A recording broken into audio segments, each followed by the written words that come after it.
Ok, démonstration de comment est-ce qu'on peut faire fonctionner Arduino avec Unity. J'ai lancé un projet normal en Render Pipeline 3D standard. Vous pouvez utiliser tous les utilisants, en fait, il n'y a pas de problème. Ils vont tous fonctionner de la même façon. Donc, première chose qu'on va faire, je vais un petit peu vite déjà. Window, après on va aller dans Package Manager. Si vous vous connectez de mon compte duquel je vous ai donné les informations, vous devriez avoir accès à ça. Donc, Packages, on va aller dans My Assets. Et après d'aller dans My Assets, on va simplement prendre Arditi ici. Moi, je l'ai déjà téléchargé pour un autre projet, donc ça va fonctionner. Mais vous faites télécharger, download dans votre cas, et après qu'on a terminé de télécharger, on importe. C'est compliqué sur les ordinateurs de l'UCAT. Si vous avez un ordinateur personnel, Unity est un logiciel gratuit et Arduino est un logiciel gratuit. Donc, je vous invite à vous occuper de ça sur votre ordinateur. Ça risque d'être fort plus simple que de travailler sur les ordinateurs de l'UCAT parce que la démo qu'on vous a fait dans le dernier cours fonctionne telle quelle si on la fait à partir de notre ordinateur, ce qui n'est pas le cas de le faire sur le 4, j'ai pas trouvé pourquoi. Donc là, vous voyez, je l'ai importé, ça s'est fait rapidement. J'ai un dossier ici, mais j'ai des erreurs qui se sont pas placées ici. Ce qu'on va faire pour régler ces erreurs-là, en fait, c'est qu'on n'est pas sur le bon frame. On va aller sur Build Settings ici, Fichier, File, Build Settings.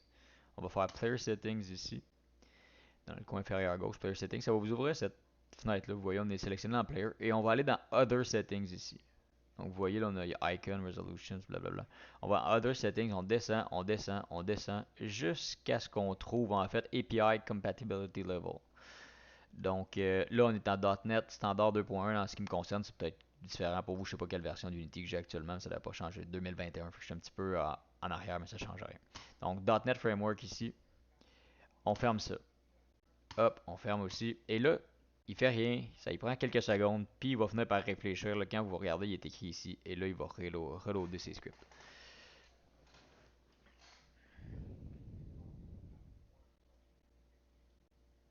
Donc, si je fais ici console, et je fais clear, et voilà, on n'a plus d'erreur qui est là, ça veut dire que ça a fonctionné. On a un setup guide ici. Je sais pas si je vais être capable de le voir, je pense que oui, j'espère.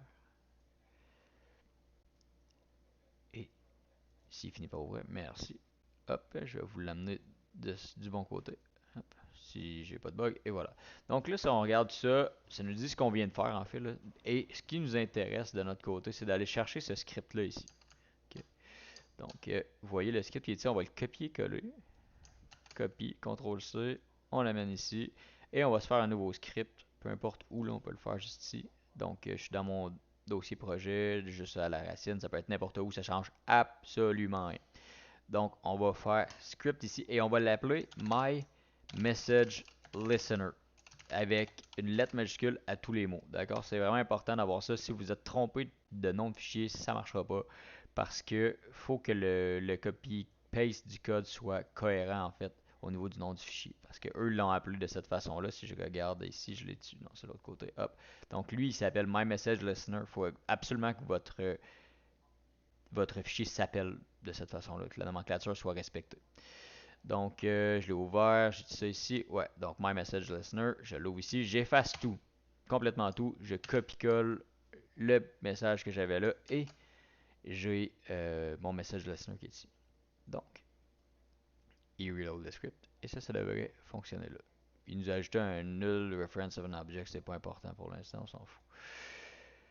RDT, dans le dossier RDT, vous allez dans Sign, vous pouvez aller dans Demo Sign Just Read, parce que c'est ce qui va m'intéresser pour la démo. Là, si vous voulez explorer autre chose, vous pouvez explorer, vous allez voir, le principe demeure sensiblement le même dans tout ce que vous allez faire. Anyway, c'est assez facile à lire. Je me suis branché une Arduino de façon très standard. Là, pour l'instant, j'ai juste un bouton sur la pin 12. C'est ce que j'ai actuellement sur mon Arduino. Donc, ce qu'on va faire, on va rester dans notre Unity, on va faire l'essentiel de notre Unity et on va voir ce qu'on peut faire avec ça. Donc, si on regarde le fichier Unity, on a la caméra, on a notre scène qui ressemble à ça, qui est un peu rien, et on a deux autres trucs. On a le Serial Controller ici, on a le Sample User Polling, que nous, on s'en fout un peu pour l'instant.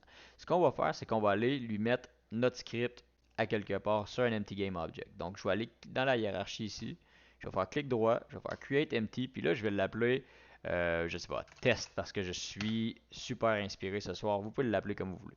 Ce qu'on va faire, c'est qu'on va prendre test et on va lui glisser déposer le code qu'on vient de copier-coller. Assurez-vous d'avoir bien sauvegardé dans votre Arduino ici, pas dans votre Visual Studio aussi. Donc, on a sauvegardé, on est sûr qu'on a sauvegardé, on l'a copié-collé, ça va bien. On retourne dans le Serial Controller. Vous voyez, j'ai mon component ici. Là. Et voilà, un coup qu'on a ça, on retourne dans le Serial Controller et on glisse-dépose. Et voilà, comme ça.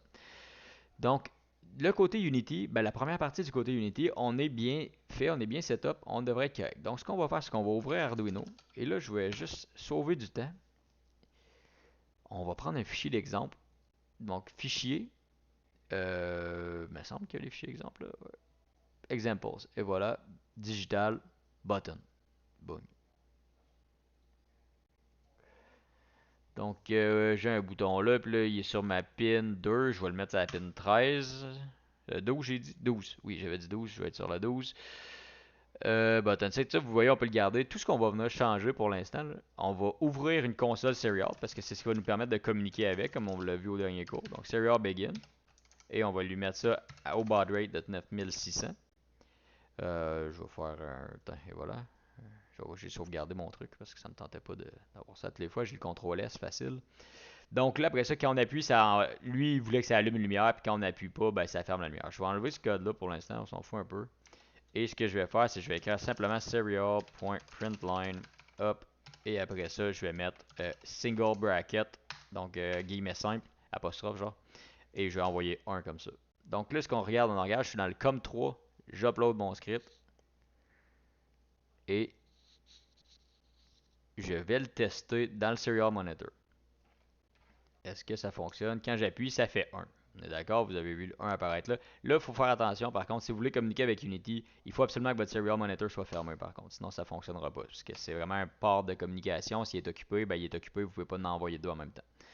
Donc, on a ça. Ça va. Ça fonctionne. Donc là, ce qu'on a fait, c'est qu'en fait, si je vous remets le code là, tout ce qu'on fait, c'est que quand on a un message qui arrive, donc on message arrived, on va écrire arrive plus le message qu'on va avoir. Donc le petit paramètre qu'on a ici, je vais vous montrer comment on peut l'utiliser par la suite.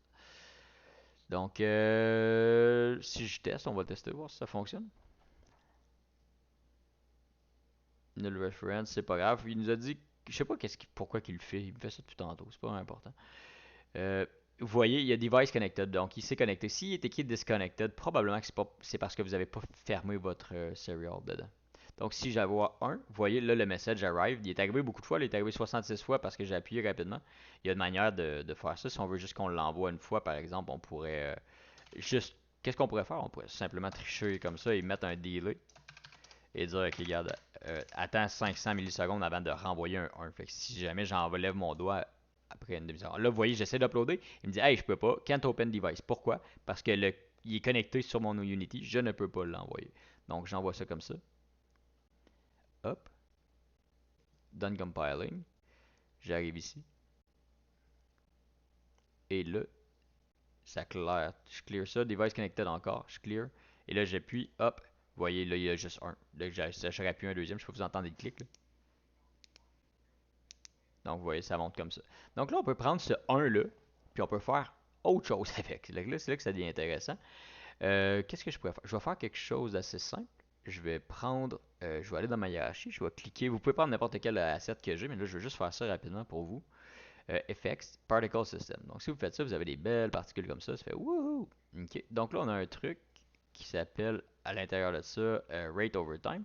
Si je fais 0, ben, ça les ferme finalement. Donc, ce que je peux faire simplement, c'est aller pas dans mon Unity, mais dans mon Arduino. Et là, je peux ajouter le système que je veux. Donc là, vous rappelez, on a fait ça dans les cours, Public Particle System. Particle System, hop, comme ça. Là, je vais l'appeler PS parce que je suis paresseux comme ça. Et là, ce que je vais faire, c'est que je vais lui dire, OK, if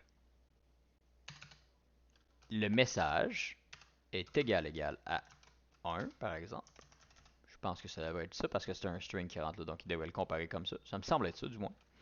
Ce qu'on va faire, c'est qu'on va faire simplement ps.emissionRate. Hop, là, il va nous dire que c'est désuet, c'est pas grave, on s'en fout. Et là, on le met à 10. Hop. Et ça veut dire que s'il reçoit le message 1, ben, il va simplement il va simplement allumer les particules finalement. Mais la seule chose, c'est qu'il va falloir que je prenne mon script dans le serial controller, j'imagine. C'est là qui est.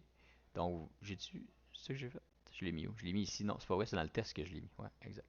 Donc, vous voyez, le PS est ici. Donc, je prends mon particle system, je le lie à ça, tout simplement. Et là, je fais play.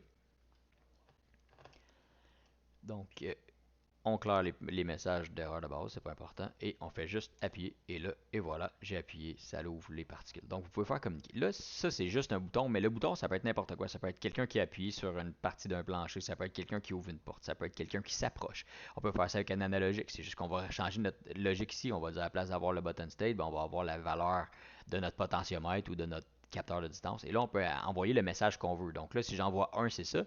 Si par exemple, je sais pas moi, on n'appuie pas, je pourrais écrire serial.println print ln comme nouille pour ligne en anglais et je peux faire 2 ici. Hop, hop.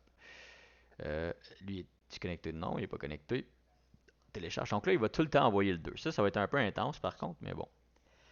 Euh, Ce que je pourrais faire. Ok, je vais m'amuser avec ça. Je fais une dernière petite démo, puis ça j'envoie. Donc là, s'il fait if là, je peux écrire aussi else if message est égal à 2. Je vais le refermer comme ça. Je vais faire hop, fermer. Je vais le mettre à 0. Puis là, ce que je vais faire, c'est que je vais mettre. Oh, ok, je ne vais pas vous mêler, je ne voulais pas montrer ça. Mais si je fais plus égal 10, mettons, ben ça va augmenter de 10 à chaque fois. Ça va faire genre, si par exemple je commence à 0, ben si je fais plus égal 10, ça fait 0 plus 10, ça fait 10. Puis là, après ça, toutes les fois que ça va prendre la valeur antérieure, donc 10 plus 10, 20, 10, 20 plus 10, 30, ça va augmenter de 10 à chaque fois que le message 1 va arriver. Donc à toutes les 500 millisecondes, théoriquement, la machine rate va changer. Donc on va essayer de voir si l'indication est bonne. Et voilà. Ce qu'il veut là, c'est le plastique STM. C'est pas, vous ne devriez pas avoir cette erreur-là. Là, c'est dans mon setup de Unity qui est un peu bizarre. Donc vous voyez, là, il envoie des messages 2. Fait qu'il devrait envoyer bien des affaires, ça devrait être un peu intense, c'est pas grave.